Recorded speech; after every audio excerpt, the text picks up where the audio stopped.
Once upon a time, What about tomorrow morning? a lucky kid like you got the Scholastic Video Collection.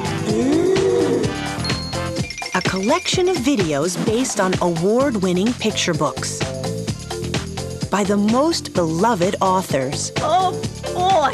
These stories are filled with adventure, action, mystery, learning, and lots of fun.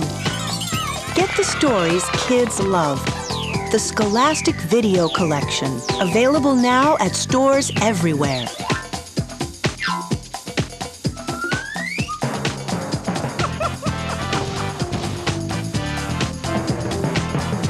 So, what are you waiting for?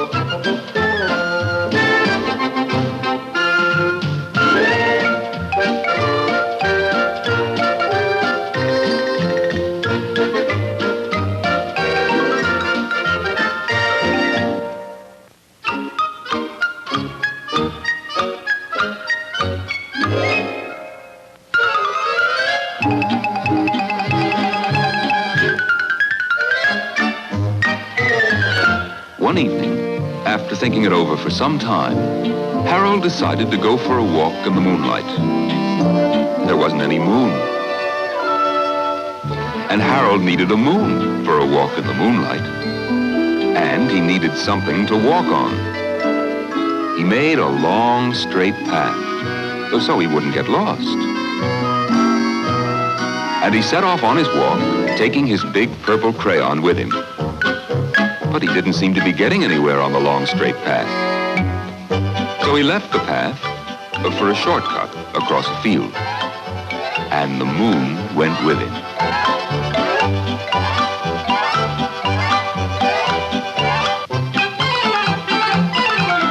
The shortcut led right to where Harold thought a forest ought to be.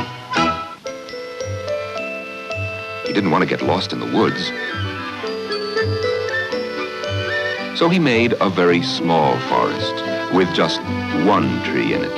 It turned out to be an apple tree. The apples would be very tasty, Harold thought, when they got red. So he put a frightening dragon under the tree to guard the apples.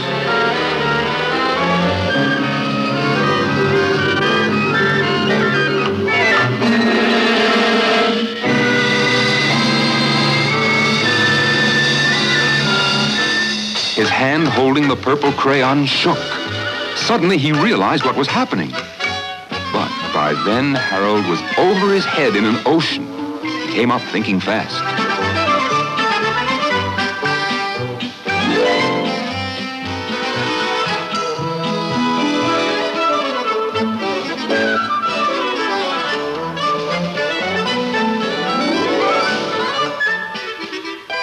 He quickly set sail.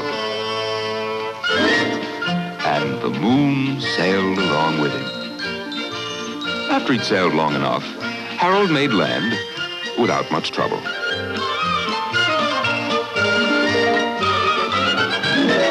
He stepped ashore on the beach, wondering where he was.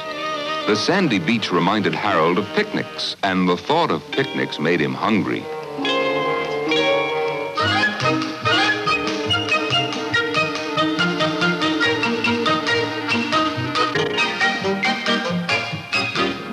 There was nothing but pie.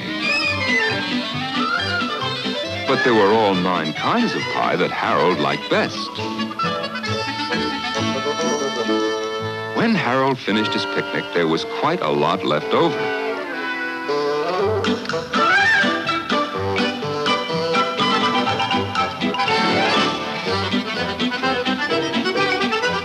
So Harold left a very hungry moose and a deserving porcupine to finish it up.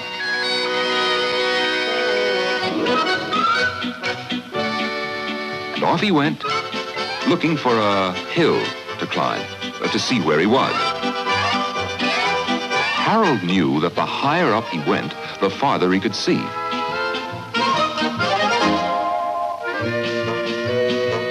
If he went high enough, he thought, he could see the window of his bedroom. He was tired, and he felt he ought to be getting to bed.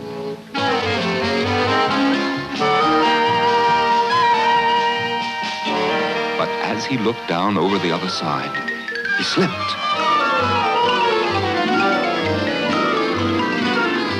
Luckily, he kept his wits and his purple crayon.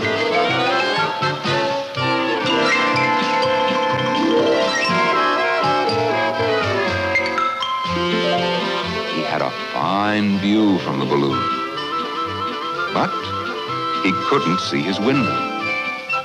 He couldn't even see a house. So he made a house with windows.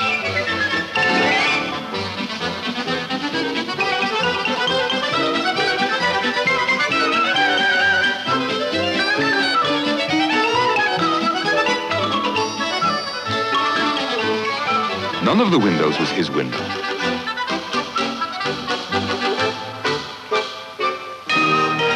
He made some more windows. He made lots of buildings full of windows. He made a whole city full of windows.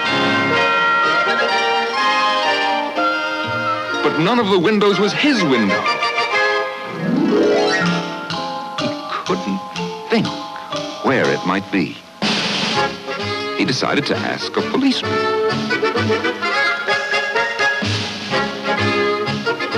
The policeman pointed the way Harold was going anyway. And he walked along with the moon, wishing he was in his room and in bed. Then, suddenly, Harold remembered. He remembered where his bedroom window was when there was a moon.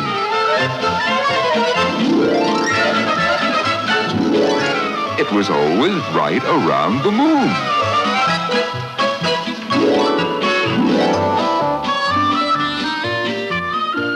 And then Harold made his bed, got in it, and he drew up the covers. And Harold dropped off to sleep.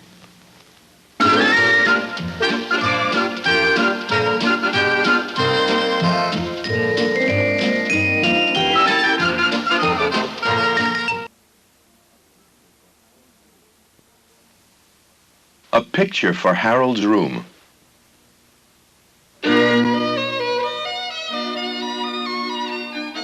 I want a picture to put on my wall, said Harold. He drew a house with his purple crayon. More houses made a little town. It was far away. The town had woods and hills around it, and it was at the end of a long road. It would look pretty in the moonlight, said Harold.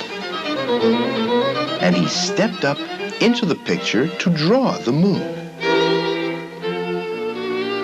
He looked down at the houses. I am a giant, he said. But a giant would scare all the people in town. It is good no one woke up and saw me, said Harold. He walked over the hills. How big I am, he said. Harold's head was above the clouds. With a few steps, he came to the end of the land. And at the end of any land, there is water. It is the sea, said Harold. There are seagulls. Harold was big enough to walk through the sea. A great big ship went by. It was an ocean liner. A big whale came up in the waves, spouting water. And just ahead of Harold was an old sailing ship. The sea ended against a steep hill. Harold needed some rocks to step on. He climbed out of the sea and onto the hill. Then he saw that the ship was too near the rocks. He put up a lighthouse to show the sailors. And he went on his way over high mountains. Harold was taller than the highest mountain. "I am higher than anything," he said.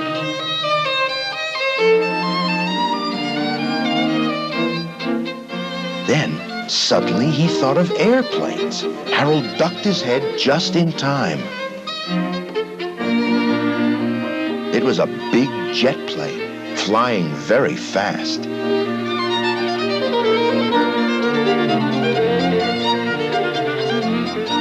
There might have been a bad accident.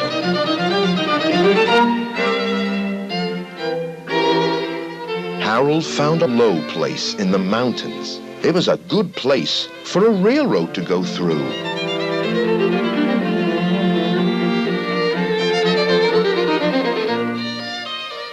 The tracks came out onto a long, flat field.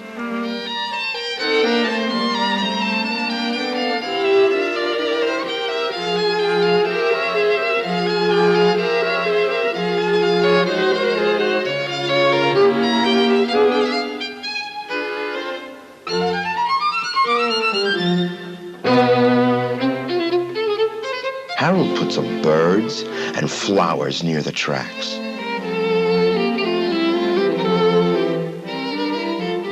People like to see things from trains, he said. He went on drawing tracks and birds and flowers, and he had to keep looking out for trains. It was a big job for a small boy. And all of a sudden, he saw how small he had become.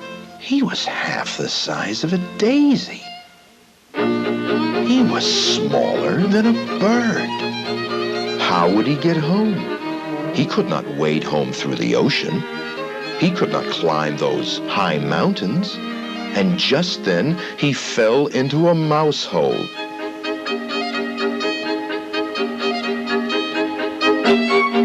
"Excuse me," he said to the mouse.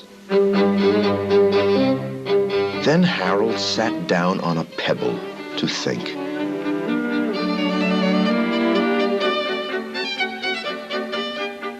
After a minute or two, he stood up again. "This is only a picture," he said. And he took his crayon and he crossed it out. "I am not big or little. I am my usual size." But how could he be sure about that? At home, he was always his usual size. So he drew the door of his room. There was a long mirror on the back of the door.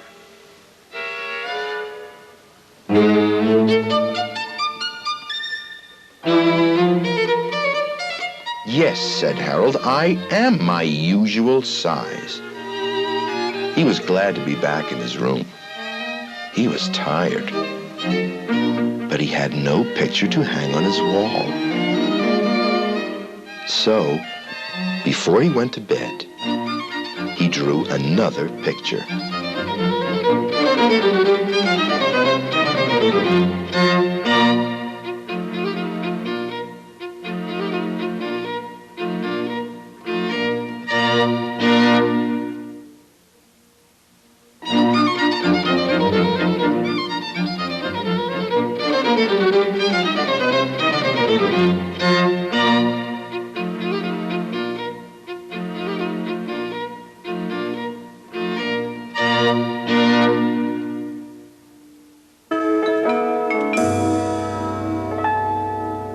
Harold's Fairy Tale.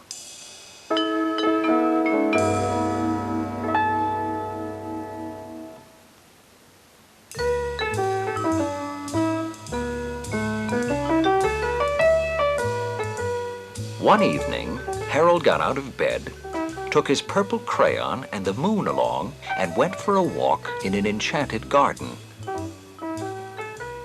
Nothing grew in it. If he hadn't known it was an enchanted garden, Harold scarcely would have called it a garden at all. To find out what the trouble was, Harold decided to ask the king. Kings live in large castles. Harold had to make sure the castle was big enough to be the king's. He didn't want to waste time talking to any princes or earls or dukes. This was a king's castle, all right. It had tall towers and a big drawgate to keep out people the king didn't want to see. But when the drawgate was drawn closed, it kept Harold out too. Harold waited for the king to come down and let him in, but the gate didn't open. He walked along the edge of the enchanted garden beside the smooth wall of the castle until he thought of his purple crayon. A person smaller than a very small mouse would be able to get in. Without even bending, he walked into a very small mouse hole. He walked through the mouse hole into the castle. As he gazed around inside the big castle, Harold felt very tiny. And a king might not pay much attention to anybody who was smaller than a mouse. So Harold used his purple crayon again. He made sure he was as tall as 4.5 steps of stairs, his usual height. Then he climbed up the stairs, looking for the king. He went up and up and up until he got so tired he couldn't climb another step. Luckily, there were no more steps. He had reached the top.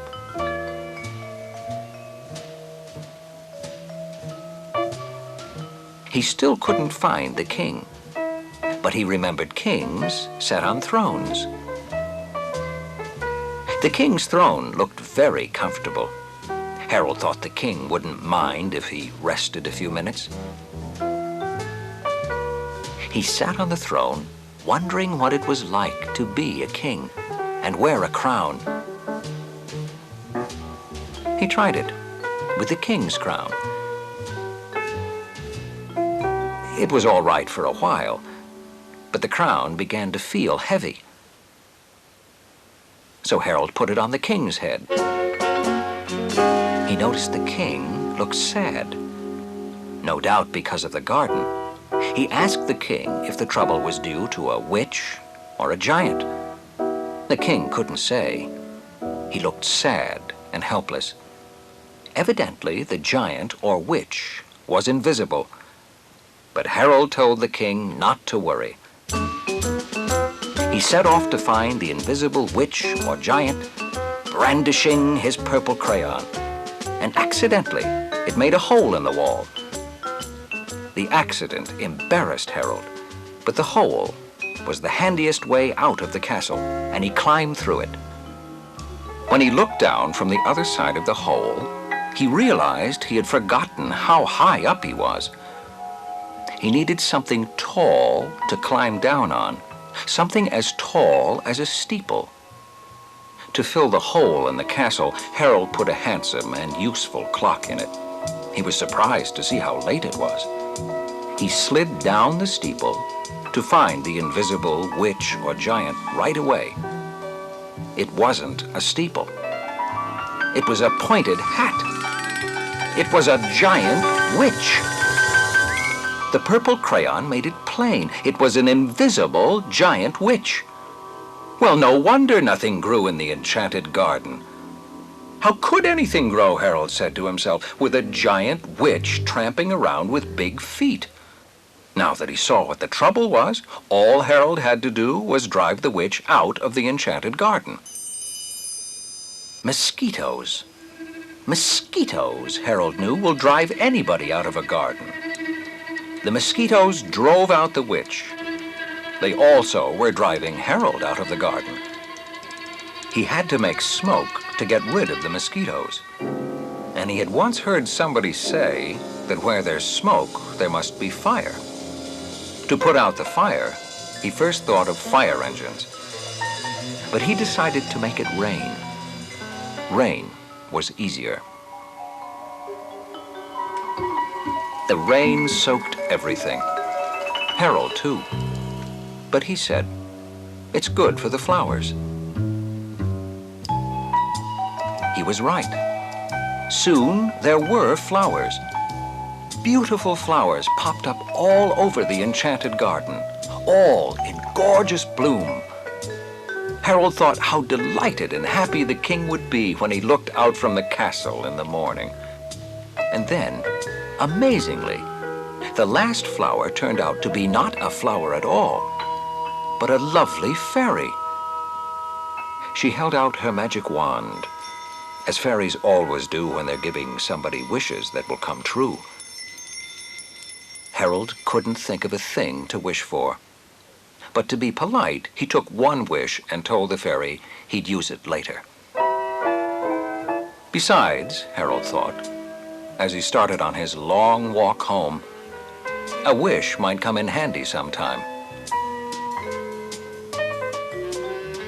After all the excitement, he suddenly felt tired, and he stopped to rest a while. He sat on a small rug because the ground was still somewhat damp from the rain, and he wished. He wished the rug was a flying carpet. At once, Harold felt it rise in the air. It flew fast and high, but when it went so fast it left the moon behind, Harold realized he didn't know how to stop the carpet. He wished he'd taken 2 wishes from the fairy so he could wish the flying carpet would land. But he did have his purple crayon. He landed the flying carpet in his living room, right behind the high-backed chair his mother sat in knitting. And he asked her to read him a story before he went back to bed.